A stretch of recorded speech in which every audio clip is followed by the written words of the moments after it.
Financial year 24-25 में GST 9 की table 6 के अंदर एक नई टेबल ऐड हुई है। इसके अंदर प्रीवियस ईयर का जो आईटीसी होता है वो आपका यहाँ से एक्सक्लूड कर दिया जाता है।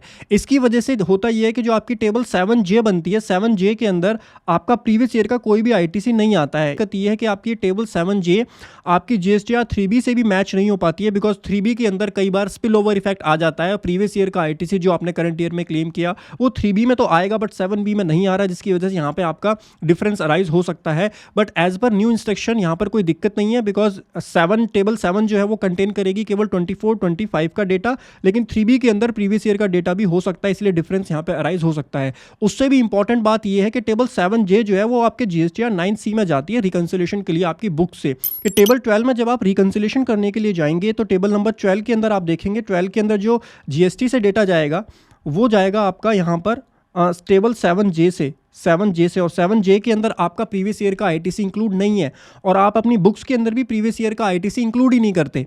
तो पॉइंट इज कि आपका जीएसटी पोर्टल और आपकी बुक्स तो पैरेलल हैं, दोनों मैच्ड हैं, दोनों में रिकंसिलिएशन की जरूरत ही नहीं है। लेकिन टेबल नंबर 12B बोलता है कि अर्लियर ईयर का आईटीसी देना आपके लिए मैंडेटरी है। ये वाली टेबल मैंडेटरी होती है, तो वो देना मैंडेटरी है, लेकिन जैसे ही आप दोगे आपका डिफरेंस राइज हो जाएगा, बिकॉज आपका बुक्स और पोर्टल तो मैच हो रखे हैं। अगर आप उसको यहाँ कोई अमाउंट डालोगे तो डिफरेंस राइज हो जाएगा। तो पहला ऑप्शन तो ये बनता है कि आप यहाँ पर वो अमाउंट डालिए और अनरिकंसिलिएशन के लिए रीज़न आप दीजिए। दूसरा ऑप्शन ये बनता है कि आप इसको स्किप कर दीजिए। जैसे ही आप इसको स्किप करेंगे तो आपका कोई भी अनरिकंसाइल अमाउंट नहीं आएगा। मेरी रिकमेंडेशन ये है कि आपका जो सेकंड पॉइंट मैंने आपको बताया आप स्किप करिए, यहाँ पर अमाउंट ना डालिए और आपका कोई भी अनरिकंसाइल अमाउंट 9C की टेबल 12 के अंदर नहीं आएगा। आशा करता हूँ ये क्विक अपडेट आपको पसंद आई होगी। डिटेल वीडियो का लिंक नीचे दिया हुआ है, ज़रूर देखिए।